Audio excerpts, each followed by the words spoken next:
Hey there, friends. Welcome to the Better Postpartum Podcast. I'm your host, Angel Swan, crunchy mom, coffee addict, and postpartum doula turned new mom coach. This podcast is your audio guide to not just surviving, but thriving during those early newborn days. If you want to care for yourself, your household, and your baby with confidence, grab your earbuds because this is the only podcast that you need. So what do you say? Should we get started with today's episode? Let's do this. Hey friends, thank you for tuning in today.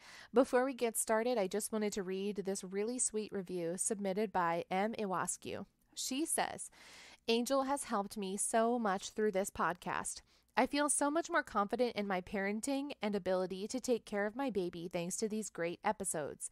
I've even started cloth diapering with ease after listening to her episode on it.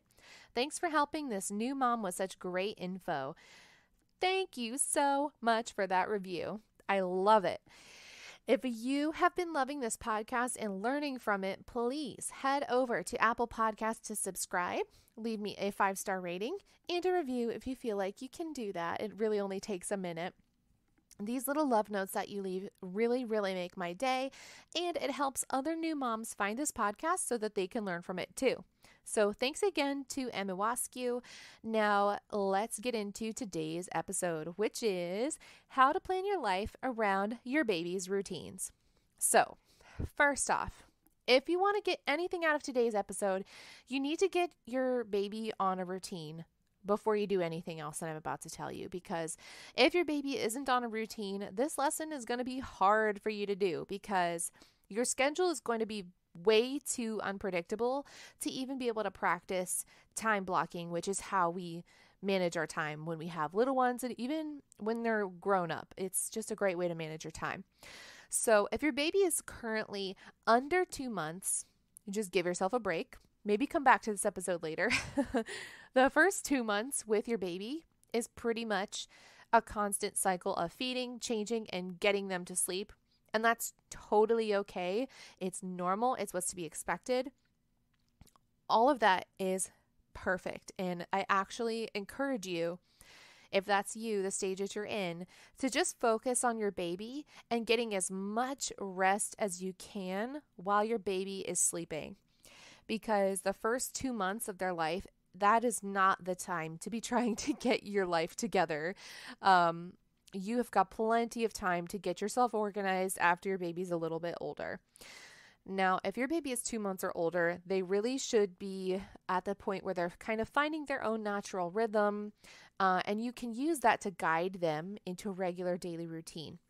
And I'm not going to go into the details of how to get your baby on a routine because I did that in another episode already. So if you need help getting your baby on a routine, go back and listen to episode 25, which goes over in great detail of how to get your baby on a consistent routine without doing things like forcing them to cry it out or making them wait to eat because you're watching the clock and following the clock. It's a very gentle method that I use for guiding babies onto a regular routine. It's called the Eat, Play, Snack, Sleep routine. It's very good. So if you go to that episode number 25, it's really good. So go and listen. Now, if your baby is on a routine and you have a better feel for what you can expect from them at certain times of the day, then congratulations, you're ready to start getting organized and actually making plans for your day so you can stop running around like a chicken with your head cut off, trying to remember all the things that you need to do. And it's just, you're ready. So it's very exciting. Now, it is really amazing how being in tune with your baby's needs and their routines is going to give you so much more flexibility and freedom in your day. So the way that I always teach my clients to manage their days is with time blocking. Time blocking is a simple and effective system for helping you get more done in less time because you have a solid plan for what needs to happen and when, and using those time blocks as hyper-focused time is what allows you to really breeze through your to-do list more quickly. I do want to say that having a baby means you're going to have interruptions in your plans, no matter what, basically. So you might set up a time block for like cleaning the bathroom, But your baby's having a meltdown and they just need you to hold them. And that's totally normal. We expect it. It's okay. So when we talk about planning your day, I want you to remember that with a baby, you really need to keep things pretty simple. You cannot expect for everything to go according to plan. And because of that, you need to allow some flexibility with your schedule.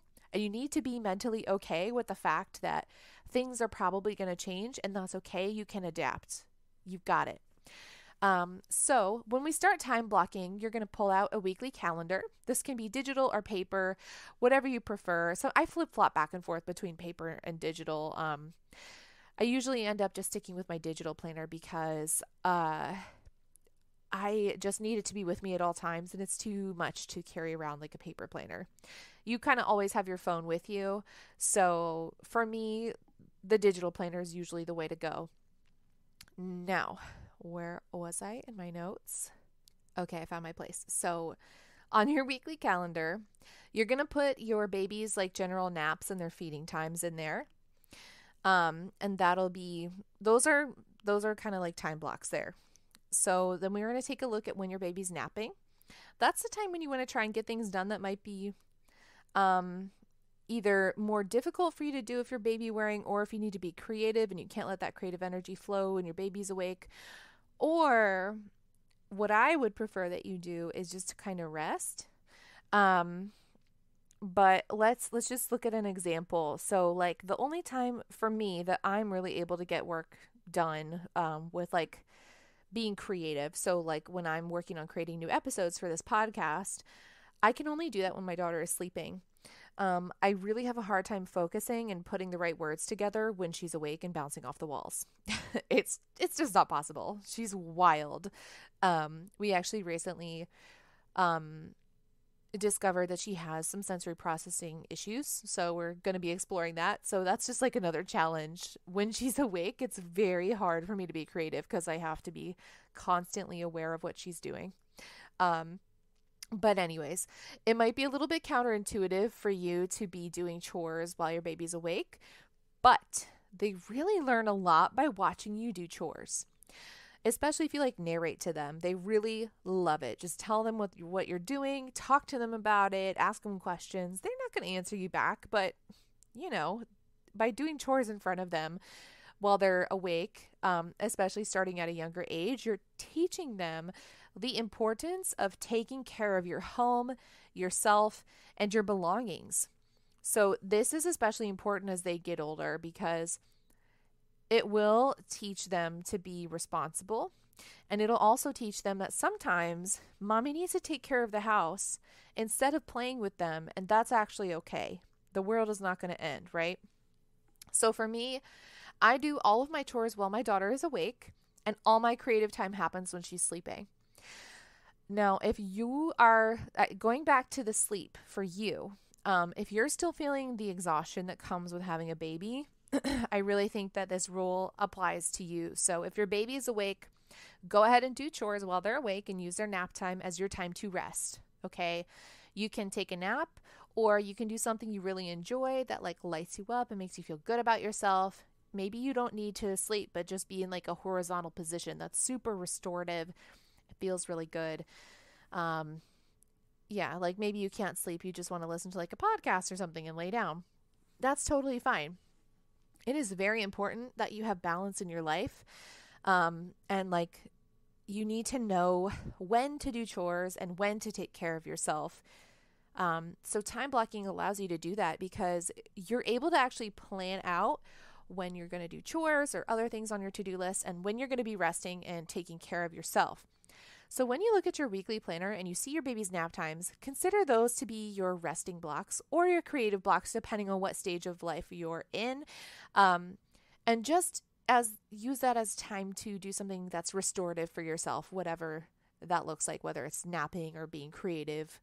You get what I'm saying.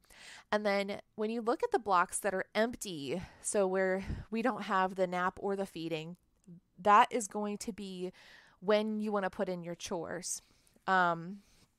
So with a baby, you might be lucky and you have one who's content to sit near you, play on their own, and watch you as you work. Or you might have a clinger like my daughter who prefers to be held while they're awake. Now, if your baby needs to be held, you need to get things done, you need to wear them. I've said it so many times, but you will truly be way more productive and happy if you're baby wearing. I used to I would get like mopey, and I think this had to do with my postpartum depression too, is like, I would just be like, oh my gosh, all she wants is for me to hold her. How am I supposed to get anything done? And for some reason, I would just forget the fact that I had like 5 baby wearing carriers at my disposal, and I would just forget to use them. So I'm telling you right now, you got to use them. If you haven't tried one yet, you have to try it and get comfortable with it, because baby wear will make you happy and it'll make your baby happy. It is so good for them emotionally and physically. And it's good for you too, because it triggers your body to release oxytocin. Oxytocin. I always want to say oxytocin. It's such a weird word. Oxytocin. And that boosts your mood and also allows you to maintain a healthy milk supply. So, not to mention, baby wearing also allows you to be hands-free. I think that's like the main benefit. So you can still do things like vacuum, clean the house, tidy up, do the dishes, cook, whatever, while you're wearing your baby. So now that you have an idea of what to do and when, you can go ahead and add one task that you want to get done during each of your baby's wake windows. So you just start out with the one. And if your baby tolerates it well, and you have time to do more and you want to do more, then go ahead and add another small thing to that time block that you want to do. I don't want you to try time blocking by like filling up your schedule with chores and to-dos and get overwhelmed, because you have stretched yourself too thin by really just like filling up your schedule. So you need to start out small, realistically give yourself 2 to 3 main things for you to do in a day. And then as long as you're comfortable with that, you're comfortable with your routines, your time blocking, then you can build on that and add more things to your day. But just don't start out like really going full force into it. You have to ease into it. And with all of those tasks, just remember to allow yourself that time to rest while your baby is napping, when you're still feeling that exhaustion, or if you just need a break, whatever. That is, I mean, sleep when the baby sleeps. It's real advice. And people always like kind of scoff at that. Like, how am I supposed to sleep when the baby sleeps? I have so many things to do. I just told you how. It's with time blocking. The people who say that, they don't know how to manage their time. And if you have the tools to manage your time, you can get more rest. You can sleep when your baby is sleeping. And let me tell you, if you don't sleep when your baby sleeps, if you don't get enough rest yourself, you're not going to function well as a mom, like, period. And I think that's not really something that I need to spell out for you. I think you know that. But I also think that sometimes it's really helpful to have someone give you permission to just rest and take a minute to breathe, to sleep, whatever rest looks like for you.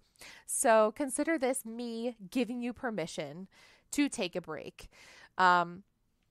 So this was kind of like surface level of how to do this. And if you want to learn more about time blocking, about how to prioritize which tasks you're going to get done and when, finding that good balance, getting your baby on a consistent routine so you can plan your days better, I'm actually creating a step-by-step system called the Back to You Blueprint. And it's going to cover these topics in great depth, along with how to create other supports and simple systems in your life that will help burnt out moms with babies and toddlers get 30 minutes of me time every day so you can feel like yourself again. Now, if that is something that you're interested in, you can actually get early access to the Back to You program at a discounted price from now through January 1st by going to angelswan.com/backtoyou. That's ANGELSWON.com/BACKTOYOU and register for the Back to You program. Again, I'm only running this discount from now through January 1st. So if you want to get early bird access and get that discount, now is the time. All right, friends, as always, don't forget you can hang out with me on Instagram at angel.swan. Grab my free postpartum planner on my website. That's angelswan.com. And of course, don't forget to go on Apple Podcasts and rate, review, and subscribe. Thank you so much for listening. I will talk to you soon. Bye-bye. Thank you so much for listening to the Better Postpartum Podcast. Here's what I want you to do next. If you loved what you heard today, would you do me a giant favor and leave me a written 5-star review? Those little love notes that you leave are the perfect way to thank me for putting out these episodes just for you. Seriously, it would mean the world to me. Next, take a screenshot of the episode you're listening to right now and share it on your Instagram stories, and make sure you tag me at angel.swan. That's SWON, so that more moms can find this podcast and hopefully get the advice and encouragement they need to truly thrive with their babies. And don't forget to come back every single week for more nuggets of wisdom and truth bombs about the early motherhood journey. I'll talk to you next time. Bye-bye.